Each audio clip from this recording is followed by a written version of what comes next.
Hello बच्चों। तो ये प्रोबेबिलिटी विदाउट पीएनसी सीरीज का ही एक पार्ट है ये वाला वीडियो। और इस वीडियो में हम देखने वाले हैं कि प्रोबेबिलिटी में बहुत सारे क्वेश्चंस, अभी मैं विदाउट पीएनसी वाले बोल रहा हूँ, इसमें बहुत सारे क्वेश्चन एग्जैक्टली रिपीट हुए।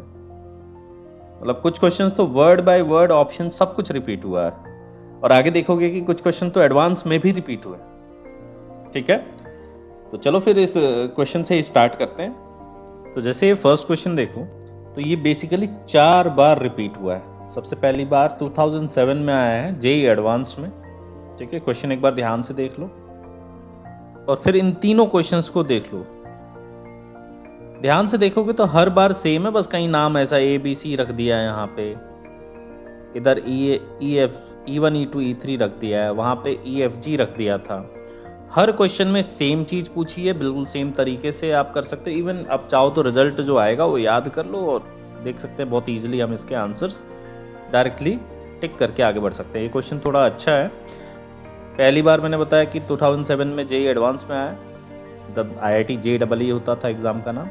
फिर ये जेई मेन में आया 2011 में, फिर 2018 में रिपीट हुआ है, और फिर 2020 में भी रिपीट हुआ है सितंबर में सेकेंड शिफ्ट में। देखो 2 सितंबर को। ओके, आगे के भी जो क्वेश्चंस हैं, आगे और भी क्वेश्चंस हैं, वो देखोगे कि वो भी क्वेश्चन एग्जैक्टली रिपीट हुए हैं। मतलब हल्का फुल्का कहीं नाम बदल दिया, ABC को EFG कर दिया, इतना ही किया इन्होंने। ठीक है, तो चलो फिर देखते हैं क्वेश्चन। देखो तो इस क्वेश्चन में क्या गिवन है, ये गिवन है कि EFG पेयर वाइज इंडिपेंडेंट है। पेयर वाइज इंडिपेंडेंट का मतलब हुआ कि अगर मुझे probability of E intersection F चाहिए होगा तो वो हो जाएगा probability of E into probability of F, इसी तरीके से सिमिलरली। और फिर गिवन है कि probability of E intersection F intersection G 0 given है। तो पूछा हमसे ये गया है, ये हमसे पूछा गया है। ठीक है, तो ध्यान से देखें कि यहाँ तो कंडीशनल प्रोबेबिलिटी वाला सीन है। कैसे लिखते हैं इसको इस तरीके से लिखेंगे, probability of G intersection E complement intersection F complement divided by probability of G। आपको याद होगा probability of A given B क्या होता है, probability of A intersection B upon probability of B, ये होता है। उसी तरीके से यहाँ पे हमने लिख लिया। अब ये जो न्यूमरेटर वाला है वही इवेल्युएट करने में आपको थोड़ा दिमाग चलाना पड़ेगा। ठीक है, मतलब उस एक्सप्रेशन को सिंप्लीफाई करना पड़ेगा। तो सबसे पहली चीज क्या करोगे, तो ये जो E complement intersection F complement है, उसको हम क्या लिख सकते हैं, उसको लिख सकते हैं E यूनियन F का होल कॉम्प्लीमेंट। ठीक है, फिर आगे देखें। आगे आपको याद होगा या अभी तुरंत देख सकते हो कि प्रोबेबिलिटी ऑफ, मान लो A इंटरसेक्शन B कॉम्प्लीमेंट पूछा जाए। ठीक है, तो A इंटरसेक्शन B कॉम्प्लीमेंट कौन सा रीजन होगा, तो A के अंदर हो और B के बाहर हो, तो ये वाला रीजन आएगा, मतलब ओनली A हुआ। तो इसके लिए हम ऐसा लिख सकते हैं, ओनली A वाले के लिए probability of A minus probability of A intersection B। ठीक है, ये समझ गए होंगे सभी लोग। तो इसी तरीके से हम यहां पे लिख सकते हैं probability of G minus probability of G intersection E union F divided by probability of G। ठीक, अब देखें, आपको इसको सिंप्लीफाई करना है। तो ये आपको याद होगा डिस्ट्रीब्यूटिव लॉ से, हम उसको ऐसे लिख सकते हैं, देखना, लिख सकते हैं probability of G intersection E union G intersection F, ऐसा लिख सकते हैं। फिर divided by probability of G। आगे देखें, तो आगे आपको याद होगा कि यूनियन लगा हुआ है, यहाँ पर दो इवेंट्स हैं, दिस और दिस, इसके बीच में यूनियन लगा हुआ, तो क्या हो जाएगा इसका formula, probability of this plus probability of this minus probability of दोनों का इंटरसेक्शन। ठीक है, तो आप इसको लिखोगे क्या, प्रोबेबिलिटी ऑफ G था ही minus probability of G intersection E minus probability of G intersection F, और फिर प्लस लिखेंगे probability of G intersection E का इंटरसेक्शन G इंटरसेक्शन एफ से। तो ये तो तुम्हें पता ही होगा कि अगर G intersection E intersection G intersection F लिखा हुआ है, मतलब ये कहना चाह रहा है simply G intersection E intersection F, और इसकी प्रोबेबिलिटी तो ऑलरेडी गिवन है। कितना गिवन है? 0 गिवन है। तो ये वाली टर्म जो होगी वो 0 हो जाएगी। ठीक है, तो ये ऑलरेडी गिवन है 0, तो हमने लिखा इसको प्रोबेबिलिटी ऑफ G माइनस, अब G इंटरसेक्शन E तो पेयर वाइज इंडिपेंडेंट गिवन है, तो आप लिख सकते हो probability of G into probability of E minus probability of G into probability of F, और फिर आगे वाला तो 0 है, नीचे देखें अपॉन में, तो प्रोबेबिलिटी ऑफ G आ रहा है। तो अब यहाँ से देखो probability of G upon probability of G क्या आ रहा है? 1 minus probability of G cancel out हो गया, तो probability of E minus probability of F ये आ रहा है। ठीक है, अब आप जो चाहो, मन करे तो 1 माइनस प्रोबेबिलिटी ऑफ E को लिख सकते हो प्रोबेबिलिटी ऑफ E कॉम्प्लीमेंट, या 1 माइनस प्रोबेबिलिटी ऑफ F को लिख सकते हो प्रोबेबिलिटी ऑफ F कॉम्प्लीमेंट। तो इसके दो पॉसिबल, मतलब दो पॉसिबल तरीकों से इसको लिख सकते हैं। एक तो probability of E complement minus probability of F, और probability of F complement minus probability of E भी लिख सकते हैं। तो ये अब आप सीधे चाहो तो रिजल्ट के फॉर्म में याद कर सकते हो, क्योंकि ये क्वेश्चन 4 बार रिपीट हुआ है, तो अगर इन फ्यूचर दोबारा आएगा तो ये क्वेश्चन ऑब्वियसली आप देख रहे हो कि थोड़ा टाइम टेकिंग है, सॉल्व करने में टाइम तो लगना है। एडवांस में तो चलो फिर भी आप टाइम मैनेज कर लोगे, बट जेई मेंस में मैनेज करना इतना ज़्यादा टाइम, अगर आप डायरेक्टली इसको एज ए रिजल्ट याद कर लो और क्वेश्चन रिपीट हो, तो आपके लिए कितना ज़्यादा बेनिफिशियल है कि आप सेकेंडों में क्वेश्चन टिक करके आगे बढ़ सकते हैं, और जो बाकी बच्चे होंगे उसको अगर गलती से सॉल्व भी करेंगे तो 2 मिनट या बहुतों से तो सॉल्व भी नहीं होगा, क्योंकि ये क्वेश्चन काफ़ी अच्छा है, इसमें मल्टीपल कॉन्सेप्ट्स इन्वॉल्व है। ठीक है, तो यहाँ पे देखें जरा ऑप्शन कौन सा मैच कर रहा है, ये वाला मैच कर रहा है, और तो कोई सा मैच नहीं कर रहा, तो इसलिए इसका आंसर क्या हो जाना है? ठीक है, तो अगर ये समझ में आ गया तो आगे वाले देखो फिर। बिल्कुल सेम क्वेश्चन है, फटाफट आंसर देखें। अगर मुझे मान लो अभी रिजल्ट याद है, तो मैं रिजल्ट देख करके आंसर अगर कहना चाहूँ तो क्या कह सकता हूँ?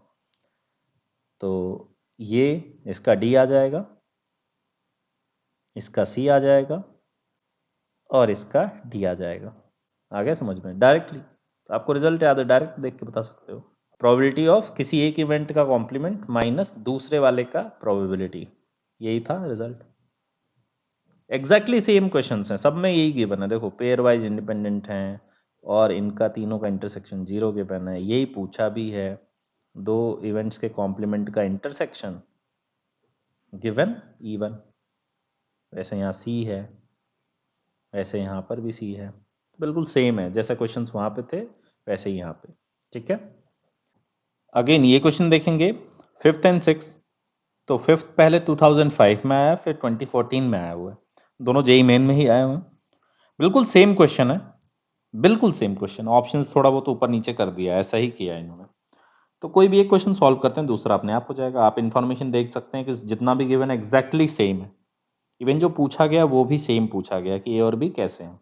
तो जो इन्फॉर्मेशन गिवन है इसके लिए हम क्या करेंगे, इस तरह के क्वेश्चंस को जनरली मैं कैसे, वेन डायग्राम जो होगा वो हमारा बेस्ट टेक्निक है इस फॉर्मेट के क्वेश्चंस को करने के लिए। इसके लिए 2 सेट्स बनाए हमने, या इवेंट्स, इस पर्टिकुलर केस में प्रोबेबिलिटी के केस में वो इवेंट्स कहलाएंगे। सो गिवन है कि ए यूनियन बी का कॉम्प्लीमेंट, उसकी प्रोबेबिलिटी 1/6 है, मतलब बाहर का रीजन, ए यूनियन बी के बाहर का region. A intersection B given है 1/4, and probability of A complement is 1/4, मतलब ए के बाहर का रीजन 1/4 है। सो दैट मीन्स, ध्यान से देखना, तो this region plus this region मिला करके कितना आना है? 1/4। सो वो जो बीच वाला रीजन है वो कितना होगा? तो वो हो जाएगा 1/4 minus 1/6, which is 3/12 minus 2/12, that is 1/12. So this region is going to be 1/12. तो आपको पता है कि इस वेन डायग्राम में ये अगर ये यूनिवर्सल सेट को रिप्रेजेंट करता है या यूनिवर्सल सैंपल स्पेस को रिप्रेजेंट करता है, तो इस बॉक्स के अंदर जितने भी रीजन है सबकी प्रोबेबिलिटीज का सम कितना आना चाहिए? 1. सो this is 2/12, this is 2/12, this is 1/12, and this is 3/12. तो टोटल यहां तक का मिला के हो गया 6/12, तो बचा 6/12 विच इज 1/2। सो ये जो रीजन है वो 1/2 हो जाएगा उसकी प्रोबेबिलिटी। अब हमसे क्या पूछा गया कि क्या ए और बी इक्वली लाइकली इवेंट्स हैं, मतलब ए और बी की प्रोबेबिलिटी एग्जैक्टली सेम है। तो चेक कर लेते हैं, A probability of A is going to be upon 12 में ही लिख लेते हैं, ज्यादा अच्छा होगा। 6 + 3 9/12, और इधर कितना आ रहा है 3 + 1 4/12 विच इज 4/12 भी लिख लेते हैं। तो यहां हम देख सकते हैं कि ए और बी तो इक्वली लाइकली कहीं से भी नहीं है, क्योंकि इनकी प्रोबेबिलिटीज इक्वल नहीं है। साथ में ये म्यूचुअली एक्सक्लूसिव भी नहीं है। क्यों? क्योंकि इनका इंटरसेक्शन ए इंटरसेक्शन बी की जो प्रोबेबिलिटी है वो 0 नहीं आ रही है, तो ना तो म्यूचुअली एक्सक्लूसिव है ना तो इक्वली लाइकली है। तो इन सारी चीजों में बस एक इंडिपेंडेंट बचा, वो भी चेक कर लेते हैं। So probability of A into probability of B evaluate कर लेते हैं, और वो 1/4 आना चाहिए। तो ये गिवन है 9/12 and this is 4/12, so we are getting 36/144 which is 1/4। that means कि दोनों इवेंट्स इंडिपेंडेंट हैं। तो ऑप्शंस में देखें तो कौन सा ऑप्शन यहां पे मोस्ट अप्रोप्रिएट रहेगा? सो independent and not equally likely. Okay, तो नेक्स्ट क्वेश्चन भी एग्जैक्टली सेम ही है, तो यहां पे कौन सा ऑप्शन मैच करेगा? सो ए ऑप्शन। सो 5th का सी एंड 6th का ए। तो आप देख सकते हैं कि बहुत ही सिंपल क्वेश्चन था, लेकिन एग्जैक्ट क्वेश्चन रिपीट हुआ है। आगे देखते हैं। तो ये दोनों क्वेश्चन 100% सेम नहीं है, बट 99% तो सेम है ही, मतलब काफी सिमिलर आपको सारी चीजें दिखेंगी। और सबसे पहले 2011 में आया हुआ जेई मेन में, और फिर उसके बाद 2019 के अप्रैल शिफ्ट में आया हुआ है, फर्स्ट शिफ्ट में अप्रैल 8 को। तो जरा देखें दोनों में इंफॉर्मेशन, यहाँ सी डी गिवन, नीचे ए बी गिवन है, तो दोनों में से कोई भी करो सेम ही चीज हुई। सबसे पहले गिवन है कि C is a subset of D. तो वेन डायग्राम से जब आप रिप्रेजेंट करेंगे तो क्या हो जाएगा, ऐसा कुछ बनेगा कि लेट से दिस सेट इज सी, मतलब ये इवेंट सी है और ये कितना है डी। ठीक है, तो अब हमसे पूछा गया है, चारों ऑप्शंस में आप देखेंगे तो probability of C given D पूछा गया है, जो कि आपको फॉर्मूला डायरेक्टली याद होगा कि this is probability of C intersection D upon probability of D. और यहां पर इस वेन डायग्राम से आप देख सकते हैं कि सी और डी में जो कॉमन रीजन है वो कौन सा, यही तो है common region. That means probability of C intersection D can be written as probability of C upon probability of D. And ये साथ में गिवन ही है कि probability of D is not equals to 0। तो प्रोबेबिलिटी अगर डी 0 नहीं है, प्रोबेबिलिटी ऑफ डी अगर 0 नहीं है तो फिर कैसा होगा? तो आंसर है 0 से बड़ा होगा and less than equal to 1। तो अगर ऐसा कुछ है तो अब मुझे बता दो कि प्रोबेबिलिटी ऑफ सी अगर इसको डिवाइड कर दें प्रोबेबिलिटी ऑफ डी से तो क्या आएगा? तो आंसर है this is going to be greater than equal to probability of C. Okay, तो यहां से फिर अगर हम ऑप्शंस देखें कौन सा ऑप्शन यहां पर करेक्ट है। ऑब्वियसली ये जेई मेन में आए हुए हैं, पहले AIEEE होता था 2011 वाला पेपर जो AIEEE नाम था, इधर ये तो सिंगल करेक्ट थे। तो इसमें से कोई एक भी आपको करेक्ट ऑप्शन दिखता है तो वही अपना सही आंसर है। सो यहां पर देखें कौन सा करेक्ट है, दिस वन। और ये नेक्स्ट क्वेश्चन भी अगर आप देखेंगे तो बिल्कुल सेम क्वेश्चन है और इसका आंसर ये वाला हो जाएगा। ठीक है, और देखते हैं, और क्वेश्चन देखते हैं। यस, ये क्वेश्चन देखेंगे हम। तो सबसे पहले 1996 में आया हुआ है IIT JEE में, और फिर ये क्वेश्चन रिपीट हुआ है 2017 में। क्वेश्चन एग्जैक्टली सेम तो ना बोल के हम बोलेंगे 99% सेम है। रीजन, यहां पर सारी चीजें पी के टर्म्स में गिवन है और आंसर भी पी के टर्म्स में पूछा है। और इस क्वेश्चन में बस इन्होंने क्या किया, पी की वैल्यू दे दी है 1/4। यहां आप देख सकते हैं अगर ये पी स्क्वायर है सो दिस इज 1/16, और पूछा भी सेम है, probability of at least one of the three events occurring, at least one of the events occurring. So question बिल्कुल सेम है, बट थोड़ा सा बस मतलब वहां पे पी गिवन है और यहाँ पे पी की वैल्यू दे दी गई है। तो करेंगे क्या हम, आप देख सकते हैं इजीली कि अगर 9th क्वेश्चन सॉल्व कर पाएंगे तो बिल्कुल सिमिलर फॉर्मेट में 10th भी हो जाएगा। ठीक है, सो चेक करते हैं क्या गिवन है। इन्होंने बोला है कि 3 इवेंट्स में ABC में exactly one of the events A और B अकर्स, B और C अकर्स, और C और A अकर्स, ये सब प्रोबेबिलिटीज A है। ठीक है, तो चलो सबसे पहले इस तरह के क्वेश्चंस को सॉल्व करने के लिए हम कौन सी टेक्निक यूज करेंगे? Again Venn diagram. 3 इवेंट्स हैं तो हम यहाँ पे 3 सर्कल्स बनाएंगे। This is A, this is B and this is C. तो बोला गया exactly one of the events A और B occurs. Exactly one of the events A और बी अकर्स। तो अगर मैं यहाँ पे जो चीजें गिवन है उसको मैं रीजन वाइज लिख दे रहा हूँ। This is region 1, this is region 2, this is region 3, region 4, region 5, region 6, region 7 and region 8। ठीक है, अब आप यहाँ पर देखें एग्जैक्टली इंफॉर्मेशन क्या गिवन है। तो आपको पता है कि सबसे इंपॉर्टेंट ये वाला होता है, ये अगर अपने को मिल जाए तो काम काफी हद तक आसान हो जाता है। तो इन्होंने ये देखो, all the 3 events occur simultaneously, तो यही वाला अपने को गिवन है। कितना गिवन है? P square. ठीक है, तो मैं इसको मिटा करके यहाँ पे पी स्क्वायर लिख देता हूँ।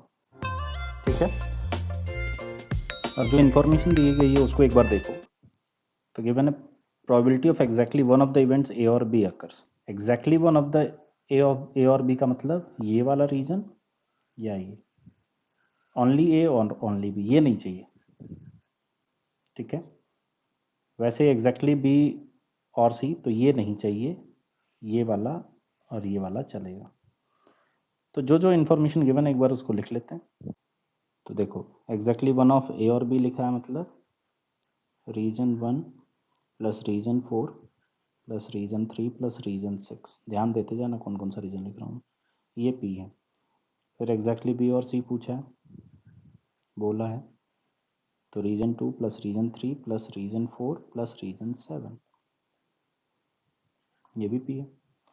फिर एग्जैक्टली वन ऑफ ए और सी बोला है, तो region 1 plus region 2 plus region 6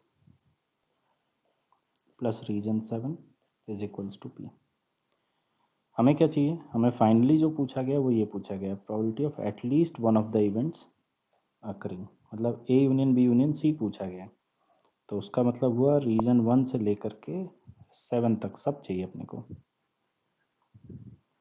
8 छोड़ करके। ठीक है, तो वो उसको लाने के लिए मैं कह रहा हूँ इसको ऐड करो। ऐड करने से पहले एक बार ऑब्जर्व करना, रीजन 1 कितनी बार है? 2 बार है, यहाँ आया। 2 कितनी बार है?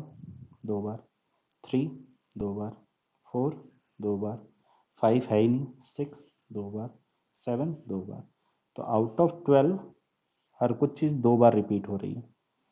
तो यहाँ से हम R1 R2 R3 R4 R6 R7 इसकी वैल्यू मिल जाएगी। ऐड करेंगे तो twice of this is equals to 3p, तो इसकी वैल्यू आ जाएगी 3p/2। ठीक है, और इसी में अपने को क्या ऐड करना है? रीजन 5। तो रीजन 5 ऐड करेंगे तो इधर भी तो रीजन 5 ऐड करना पड़ेगा। इधर रीजन 5 कितना है? पी स्क्वायर, ये ऐड कर लो। तो 3p/2 प्लस पी स्क्वायर कितना आ जाएगा? 3p plus 2p square upon 2। A option आ गया। अब अगर ये आ गया तो फिर देखें ज़रा, ये जो नीचे वाला क्वेश्चन बिल्कुल सेम क्वेश्चन है। यहाँ बस p की वैल्यू 1/4 दे दी गई। एक बार देखो line by line word by word सब कुछ सेम है, बस यहाँ p की वैल्यू 1/4 दे दी गई है और वही पूछा भी गया, at least one of the events A union B union C पूछा गया। तो इसी फॉर्मूले में 1/4 पुट कर लो, तो 3/4 प्लस 1/8/2, तो ये हो गया 6/8 प्लस 1, 7/8/2 मतलब 7/16। तो ये ऑप्शन आ गया। ये दोनों क्वेश्चंस हो गए। तो सिंपली वेन डायग्राम से यहाँ इजीली हो जा रहा है। ठीक है, बहुत सारे क्वेश्चंस जो जिनमें पीएनसी नहीं लगता है तो उसमें हम बिना वेन डायग्राम बना के कर लेते हैं, या फिर वो जो हमने फॉर्मूले पढ़ के रखे हैं A union B union C और एग्जैक्टली 1 एग्जैक्टली 2, उन सब से। तो ज़्यादातर क्वेश्चन इन्हीं से हैंडल हो जाते हैं। चलो नेक्स्ट क्वेश्चन देखते हैं। और इस लास्ट क्वेश्चन को अगर आप ध्यान दोगे तो क्या देखोगे कि ये 1999 में IIT JEE में और 2011 में दोनों साल एग्जैक्ट क्वेश्चन रिपीट हुआ है। ऐसा बहुत रेयर केसेस में हुआ है कि IIT JEE मतलब जे एडवांस में क्वेश्चन रिपीट हुआ हो। जे एडवांस का क्वेश्चन मेंस में वो तो बहुत फ्रीक्वेंटली अब होने लगा रिपीट, लेकिन जे एडवांस का ही क्वेश्चन जे एडवांस में वापस रिपीट हो जाए, ऐसा एक ही दो तीन मतलब एक दो बार ही हुआ है केवल अभी तक, ठीक है। और ऊपर से ये क्वेश्चन मल्टी करेक्ट भी है, तो आप समझ लो कि इतना अच्छा क्वेश्चन वापस रिपीट हो जाए, और जिसने एक बार पहले करके गया उसको कितना ज्यादा अपर हैंड है इस क्वेश्चन को डायरेक्टली आप जे एडवांस में अगर कोई देखा हुआ क्वेश्चन, एग्जैक्टली देखा हुआ क्वेश्चन अगर आपके सामने आ जाए, वो भी मैथमेटिक्स, तो ये तो फिर बहुत मजे की बात हो जाएगी आपके लिए, ठीक है। वैसे तो इस क्वेश्चन को हम वेन डायग्राम से भी कर सकते हैं, लेकिन यहाँ पे जो दूसरा अपना जनरली जो फॉर्मूले वाला मेथड होता है वो ज़्यादा बेटर रहेगा, तो मैं फॉर्मूले वाले से ही बता रहा हूँ। इन्फॉर्मेशन देखें, सबसे पहले क्या गिवन है, गिवन है कि the students has a 75% chance of passing in at least one. At least once का मतलब क्या होता है, probability of maths, union physics, union chemistry. ये आपको गिवन है 75%, विच इज 3/4। अब इसको मैथमेटिकली कैसे लिखेंगे, तो उसको लिखने के पहले आपको एक बात यहाँ पे ऑब्जर्व करनी पड़ेगी, और वो क्या है, वो ये है कि बच्चा मैथ्स में पास हो, फिजिक्स में पास हो या केमिस्ट्री में पास हो, उसका कोई डायरेक्ट आपस में रिलेशन होगा ही नहीं कभी। मैथ्स में पास हो या फेल हो, उससे फिजिक्स में पास होने या फेल होने या केमिस्ट्री में पास होने या फेल होने पे कोई डायरेक्ट रिलेशन होगा ही नहीं। They are independent to each other. तो ये जो इवेंट्स हैं, मैथ्स में पास होना, फिजिक्स में पास होना और केमिस्ट्री में पास होना, ये इंडिपेंडेंट इवेंट्स हैं, ठीक है। तो ये बहुत इंपॉर्टेंट चीज है इस पर्टिकुलर क्वेश्चन को सॉल्व करने के लिए, ये आपको स्पॉट करना ही पड़ेगा। तो चलो हमें ये मान लो समझ में आ गया कि इंडिपेंडेंट इवेंट्स हैं, तो हाउ टू यूटिलाइज देम। सो तुम्हें पता है कि ये फॉर्मूला क्या होता है इसका, probability of maths plus probability of physics plus probability of chemistry minus probability of maths intersection physics plus sorry minus probability of maths intersection chemistry minus probability of physics intersection chemistry plus probability of maths intersection physics intersection chemistry, and this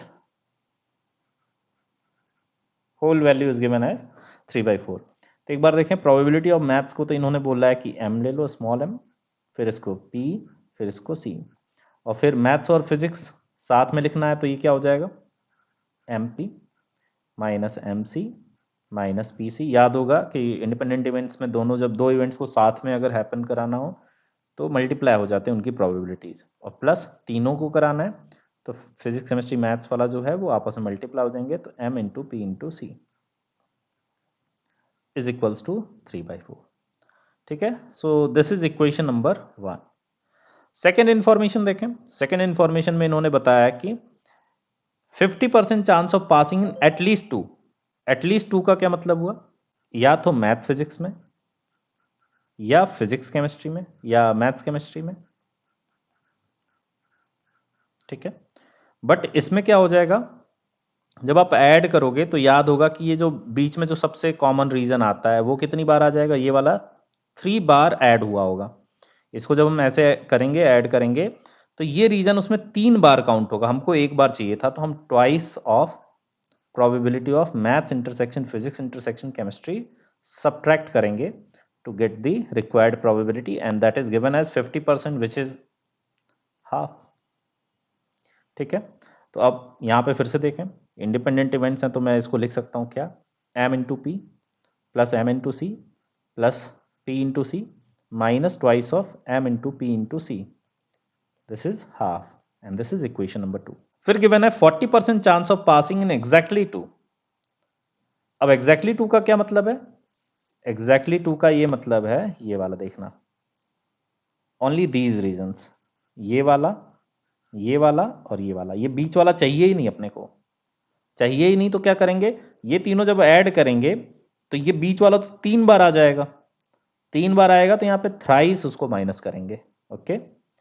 so probability of maths intersection physics plus probability of maths intersection chemistry plus probability of physics intersection chemistry minus 3 times probability of maths intersection physics intersection chemistry, and ये given है 40%, 40% that means 2/5, ठीक है।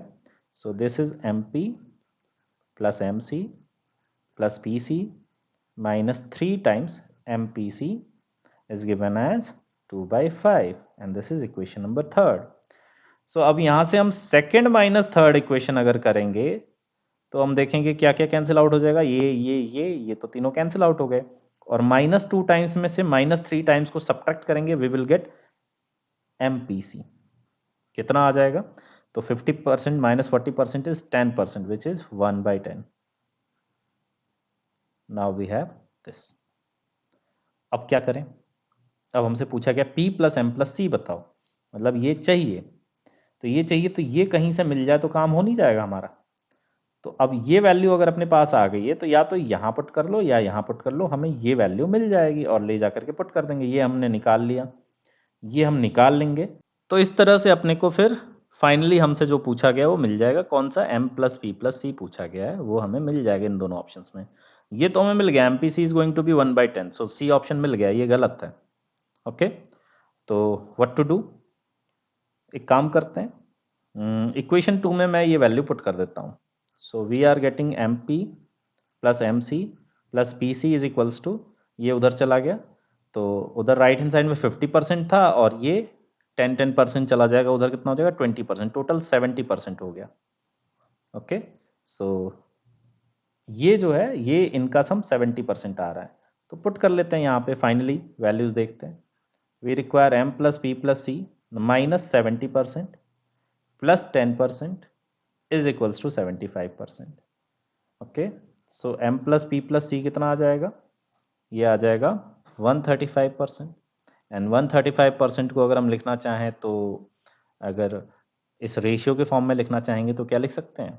135/100 after simplification 5 से divide कर दें तो 27/20।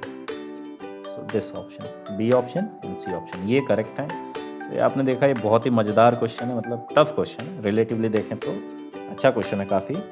और ये 2 बार तो एग्जैक्ट क्वेश्चन रिपीट हो चुका है, तो जिसने भी पहले कर लिया गलती से वापस कभी रिपीट हुआ, जेईई मेन में रिपीट हुआ, तो आपको बहुत ज़्यादा फ़ायदा इससे होना है। नहीं भी होगा तो आपने एक अच्छा कॉन्सेप्ट यहाँ पर देखा, जिसमें एक इंडिपेंडेंट इवेंट्स को रिलेट करते हुए एक बढ़िया क्वेश्चन यहाँ पे आपको मिल गया। ओके, सो आई होप सभी को मज़ा आया होगा। ये पर्टिकुलर आपने देखा होगा कि क्वेश्चंस काफ़ी ज़्यादा रिपीट होते हैं एडवांस के क्वेश्चंस, मेंस में स्पेशली। तो कहीं ना कहीं अगर आपको मेंस की तैयारी भी करनी है तो एडवांस के PYQs एक बार लगा जरूर लें। एडवांस के जो PYQs हैं एक बार लगा लें, ताकि जेईई मेंस में गलती से अगर उनमें से कोई क्वेश्चन रिपीट होते हैं तो अगर आप फेमिलियर होंगे तो बहुत ईजिली उसको क्रैक कर जाएंगे। और इस लेवल का क्वेश्चन अगर आप क्रैक करेंगे तो आप सीधे रैंक की तरफ टारगेट कर पाएंगे, अच्छे रैंक की तरफ। सिलेक्शन तो हो ही जाएगा, अच्छा रैंक भी आप इस तरीके से, जो गेम चेंजिंग सिनेरियो होता है वो यही क्वेश्चंस होते हैं। इस तरह के क्वेश्चंस अगर आप एग्जाम में कर पाते हैं तो आप फाइनली कुछ अच्छे रैंक को टारगेट कर सकते हैं। ओके, तो चलो बच्चों, फिर नेक्स्ट वीडियो में मिलते हैं।